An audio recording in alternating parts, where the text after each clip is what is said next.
Waiting for healing can be extremely frustrating. It can be easy to ask, why hasn't God healed me?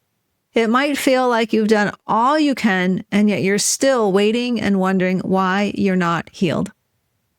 This topic is big enough for a library of books, but today I've got a few answers for you, and one that I received most recently that was completely new to my understanding. It was 1:30 a.m., and I finally went downstairs to the couch. The pain and numbness in my hip were too much. No position was comfortable enough for me to fall back asleep.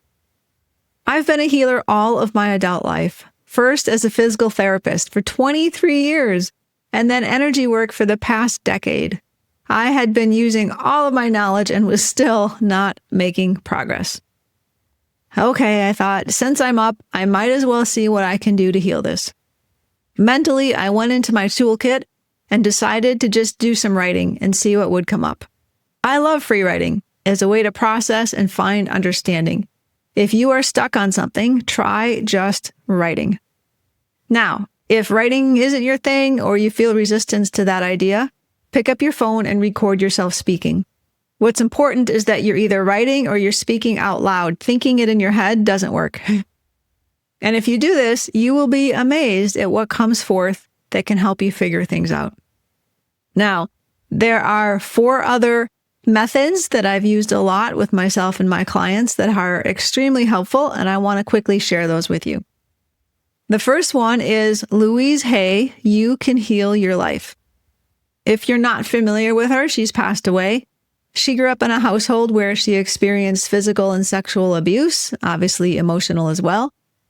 And because of that, she developed cancer. She was able to completely cure herself from that disease without any of the traditional ways that it is normally treated. And she focused on changing her thoughts, thinking new things, believing new things, and practicing a lot of forgiveness. One of the things I love about her book is that she has a list of diseases with the potential cause, and then some affirmations or statements you can use to replace your current thoughts that are creating the state of dis-ease. So, let's say incurable, believing that something is incurable, cannot be cured by outer means at this point. We must go within to effect the cure. It came from nowhere and will go back to nowhere. Her affirmation is, miracles happen every day. I go within to dissolve the pattern that created this, and I now accept a divine healing, and so it is. Indigestion, gut-level fear, dread, anxiety, griping, and grunting. I digest and assimilate all new experiences peacefully and joyfully. So Louise Hay, You Can Heal Your Life. The second one is a similar book by Carol K. Trueman. It's called Feelings Buried Alive Never Die. I actually like this book a little bit better than Louise Hay's.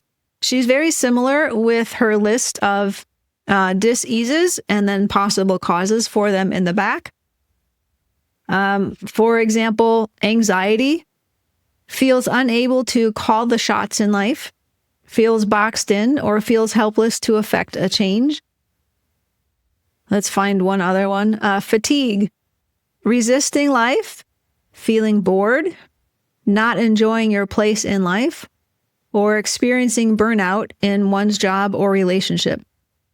The way she helps process this, and you can also process specific emotions as well. It doesn't have to be a disease. It can be an emotion. The whole idea here with Carol Trueman is that we are taking our feelings, our thoughts, our beliefs that are out of alignment with God's truth and realigning our truth with His truth and understanding. And the way that she does that is she has a script. There we go. And the script takes you through releasing whatever you're currently experiencing, accepting God's truth, and recreating your life to be and feel and think in that way. I love that book. And with all of these things, with all of this healing, the whole idea is that whatever we are experiencing where we have dis-ease, we have some sort of energy that is stuck or is not flowing. We are meant to flow. We're meant to express. not to suppress, not to hold on to things. And these are all different methods to help you express and to get things moving. The next one is Energy Medicine by Donna Eden. Donna, and I think her mom and grandmother as well, were born with the ability to see energies and energetic patterns. So they see the chakras. She sees the acupuncture meridians and other energetic systems of the body. And so she goes through and explains how you can change these different things and change these patterns and process trauma that you've had, deal with different emotions and different states of being to help you be healthier.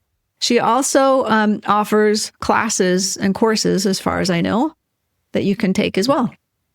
And then number 4 is The Emotion Code by Dr. Bradley Nelson. He has an advanced training also called the Body Code. This is the energy work that I've been certified in. The Emotion Code is amazing because it teaches you how to identify the trapped emotions that you have and to clear them for yourself. So you can learn how to do this for yourself at home. It's not complicated. It might take some time and some practice, but it's not a complicated thing to learn. And if you want some help with it, you can sign up for a session with me. I actually do all of my work intuitively. I have found that that works extremely well for the people that I am here to help and for the usefulness of my gifts. So I'll put a link for that where you are listening or watching to this episode. So I've used all these things. I've done my physical therapy stuff. I did my writing this particular morning, 1:30 in the morning, but it wasn't giving me more answers. Have you ever had this experience trying to solve something physically or maybe mentally that you're dealing with? I was frustrated. I was upset. I had been dealing with these symptoms for months and some other symptoms for years. What was I missing, right? So again, this topic is huge.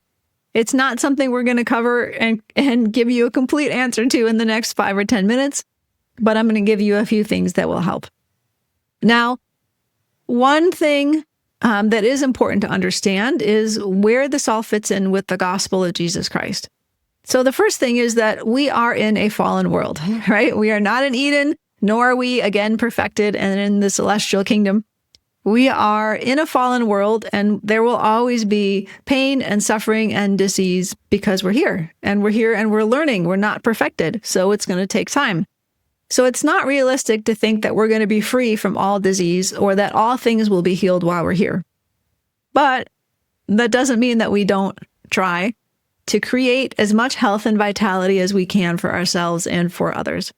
Ultimately, we know that all of these things, through the resurrection and through Christ's atonement, we will be resurrected with perfect bodies that will be free of all this pain at some point. So, that being said, I also have gotten some more recent revelation from the Lord that I had never considered before, and I'm excited to share that with you as well. So normally when we ask, why aren't we healed? We might get answers like, we lack the faith to be healed. It's not His will. It's not the right time. We're not ready to accept the healing. Or maybe there is some purpose yet for our illness or our pains. And I'm not going to dive deep into those or even talk about whether they're correct or not. I'm just throwing them out there for you. Something there might resonate with you right now. But I definitely don't think that God wants us to suffer. I fully believe that it's more our lack of understanding about this world and about how much power we actually have to create within it that keeps us in pain. If we understood the laws, because God's creations are lawful and orderly, we could create better things that involve less pain and suffering. And this takes us to the principle of agency, which is critical in Heavenly Father's plan of salvation. Sometimes our pains are the result of the actions from others, but we always have a choice ourselves. And the way we can find the most relief, I believe, is to make the decision to take responsibility for our own healing. If we make the decision to pursue health and to believe in health and to think thoughts of health, it's only a matter of time. And yet you might be feeling right now like God is not answering your prayer. How long do you have to suffer and wait, right? So the beauty of it is that even in the middle of our suffering, God can give us understanding and peace. And this particular morning, 1:30, 2 o'clock in the morning, I'm sitting on my couch feeling upset, hurt, frustrated, dismayed, all of these things. God and I had a chat. So while he didn't bring me healing at that time, at least he gave me understanding. And by the way, have you ever felt that God's words to you weren't completely clear? Yeah, sometimes me too. You'll notice that in this poem. This is called Healing the Soul. And listen for what the Spirit wants to tell you about your healing where you are right now. Sleep eludes me, doubts rejoice, writing and finding no voice. The way is empty, the path is bare, the answers I seek are hiding, not there. Why do I suffer? Why don't I heal? What am I missing and unable to feel? Cut off from something, feeling no choice, stuck in a place, stagnant, without voice. What can I say? What should I do? I've tried all I know, even counting on you. I know you're there. I know you see. I know you answer. Why not to me? Come down from above. Come out from within. Make your will know, freeing from sin. Your path is clear. Your way divine. My thoughts aren't working. Please tell me thine. Child, look to me. I'll show you to see. Nothing is missing. I'm one with thee. The voice you now hear is yours and is mine. We're one together, one being, divine. Separate yet not, the veil holds the key. Open the door and come unto me. Your words make no sense, obtuse, indirect. Speak plainly now, give guidance, correct. I come to thee, I pray and I wait. I seek and I knock, I've entered the gate. What clouds my mind, makes my ears not to hear? If you're giving guidance, it's certainly not clear. Come unto me. Don't I do so each day? Then why am I still lost and not knowing the way? The path that you seek, the answers you want, are given already. Turn the hands of the clock. The time is not now, nor ever will be, when all things appear at once unto thee. There's order and structure. While time's an illusion, your mind knows no different. It's part of the collusion. Keep moving forward. Have faith day by day. The answers you're seeking are coming your way. The one thing that most people don't want, patience. It's such a wonderful virtue though, right? But patience and faith and belief.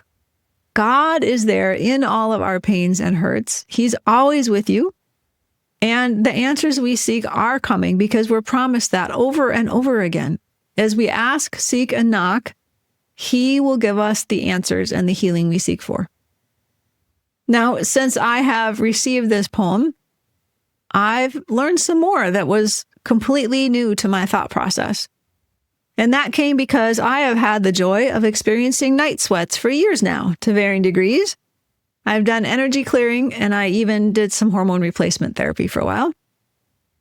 And one day, as I was doing some work on this and getting some help from some friends, what came to my mind was not the idea of releasing something that was trapped or stuck, or even healing something, but to restore. I'd never considered that. The idea of, instead of healing something, restoring to a state of being. And recently, this is what God shared with me about this. There is nothing to heal. You are not diseased. Your body is perfectly balanced for the life you are currently living. The way through to higher living and a healthier you is through expression. Express what sits in your heart, and all will be well. I had never considered that. It makes sense to me, though, if you think about the progression from living in a lot of darkness to coming up to more and more light. Right? Think about people who live in much darkness and the things that they experience. And then the people that live with more and more light and what they experience, it's a completely different level of life and living and experiencing. And so perhaps in the same way for you, there is nothing to heal. Maybe that there is something that needs to be restored through expressing what is in your heart. Anytime we suppress, we end up with dis-ease. It's only a matter of time. Everything is meant to be expressed. And the things on your heart, as you are seeking after Christ, will become more and more pure and more good and more light. But anything that is light is from him. So what is on your heart that you can express that maybe you've been suppressing or holding back? Do that and see what changes in your body and in your life. I hope this brings you peace as you're waiting for your own healing. May you know that you're not alone in your struggles. I'm here with you. And even more importantly, God is always with you and he hears your prayers. Next time, we are going to talk about finding yourself after being in a relationship with a narcissist. And if you enjoyed this, please share it with someone else who could benefit from it.